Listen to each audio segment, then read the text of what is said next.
what about the reviews that have been going on? Has this debacle been thoroughly reviewed by official government? Well, the government promised an official review into it. They watered it down, and they haven't had it. They were forced by the opposition in government, with a little bit of help from independents, to have a review of excess deaths. Now, I know you've covered, John, the idea of excess deaths that's occurring, correlating only in time with the spin out of vaccines. Now, Australians have done a lot of work on this.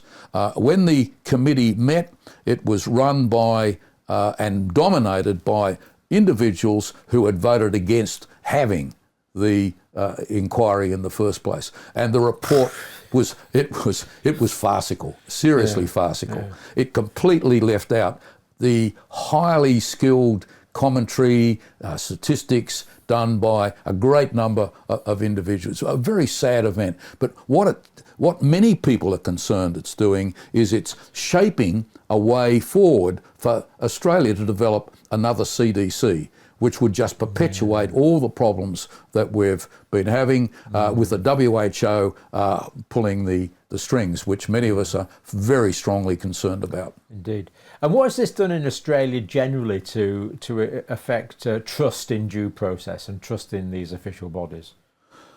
Well, it's very hard to answer that. I probably would have answered that in a different way a few weeks ago, but I've been talking to a number of my colleagues, and the power of persuasion, reinforced by government acts and government activities, certain doctors, usually who don't even see patients, but who appear on TV, who don't understand the biology of the infection or the vaccination process. It's been such a powerful thing that I don't know how to answer that question.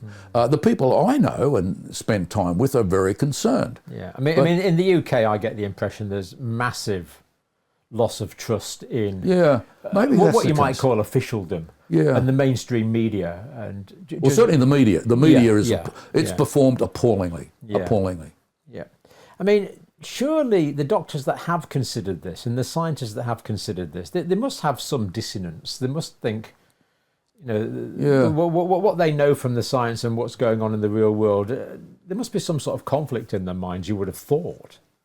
I keep thinking this has to be. And we're starting to see in the main journals, which before wouldn't touch articles that commented negatively on, say, the vaccine or ivermectin or hydroxychloroquine, any of these things. But I find it very hard, no matter how clearly and carefully you document the science, to actually convince doctors that big mistakes have been made. I think that's a big issue, that no one wants to think that we made terrible mistakes and maybe people died early on because they were deprived of certain medications, and maybe people are dying because of vaccines that we've given. And again, having looked at the history of medicine, I'm sure we can think of many examples in the past where doctors have been reluctant to admit they were wrong. So when Philippe Semmelweis said, look, it's your dirty hands that are causing this infection, of course it's not our dirty hands, How could doctors possibly be causing disease? It's nothing new, is there? Nothing new. We can see it, we can see it over and over again. So the new mRNA facilities that are being rolled out in Australia, and any concerns about those? I think we're talking about metaphors. Well, if you want a metaphor for not learning, then you look at the way in which the government and industry have come together. Remember, government aren't experts themselves. No. Although there are some outstanding politicians. 3 or 4 have really stood up, but they've been completely taken out. I think you've had similar experience. We're talking to Russell Broadbent tomorrow, actually. Now, and he's going to be talking to you, and I won't go into detail, but something that really has come out is that we've had the vaccines analysed by a world-famous DNA expert. Who we're also going to be talking to. Good. David Speaker. That's right, David. Well, at Guelph University. Well, he analysed for a group of lawyers and doctors the amount of DNA contaminating it. Now, one of the really important things is that the messenger RNA vaccines are not vaccines. They're gene products. Yeah. It should go through a particular way of, not to the TGA first, but to a special gene therapy committee. Yeah. Now, the companies bringing out messenger RNA vaccines completely bypassed that, went straight to the TGA. Now, that is illegal. And they probably had to move at the speed of science. Well, the speed of science could have whatever that means still been the speed of science if it had been done properly. Yeah. But it bypassed completely the committee. Now, doing that is a criminal act. Right. And so the companies have been taken on by a group of individuals, including lawyers and doctors, and it's gone to the court. Yeah. And there's a huge case now, which you won't read about in the mainline papers, where the judge threw it out of court before it got into court. And that's the trick. You don't let these things get into the court process. And it turned out that the judge had worked for Pfizer over quite some period of time. And that's now being investigated. It's quite a big issue in Australia. Yeah, the investigations. The investigation. And then on top of that, you've got the finding that you've got contamination of the vaccine product that we've been using in Australia, as with, I think it was Canada and one or two of the other countries, finding the same, of something like 100, 150 times the upper limit of allowed amount of contamination. Going up to that, yes. Putting DNA in packaged DNA with the messenger RNA into cells, in many cases combined with a thing called SV40, which is from a monkey virus, that gets it into the nucleus.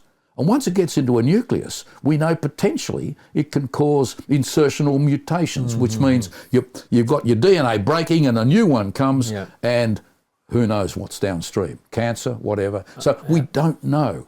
The red flags are not being investigated. Well, I certainly want my DNA the way it is. I don't want it changed any more than it potentially has been already. Well, I know you're probably up to date on this, but the group doing this are very clever. They've written a letter to the Prime Minister, who's not answered it.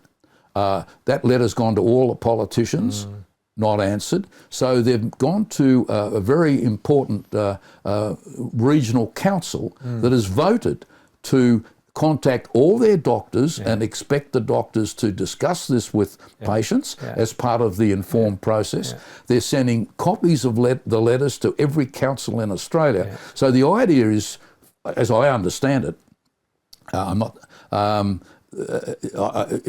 for every council in Australia to actually make more public this information so that we can get it properly investigated. That's all anyone's asking for. And the patients can give informed consent. Yeah, and you asked the question about messenger RNA production.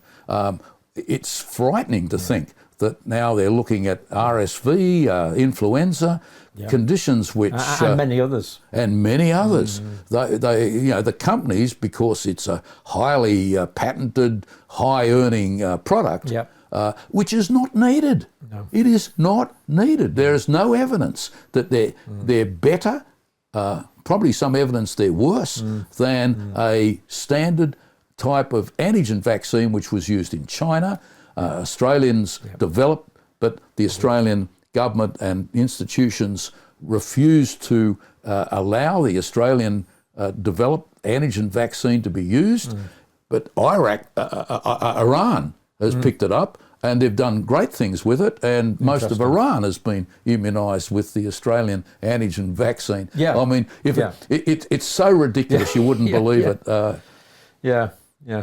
And here we have money going to all the universities, so no one in the universities is going to say, we don't want the money. We don't want the money, because we're talking about hundreds of millions of dollars, huge amounts of money, and that's the big issue that. The conflict of interest is so great. Great to see Australia leading the way, and I think once things once things change in Australia, the rest of the world has to take note, because it's it's a significant contribution. But for now, Professor, as always, thank you for giving us this Australian perspective. As always, a great pleasure. And it's time for lunch, and then we're going to take you to a train, I think. I know. Sadly. Got to go home. It's been good. Thank you very much.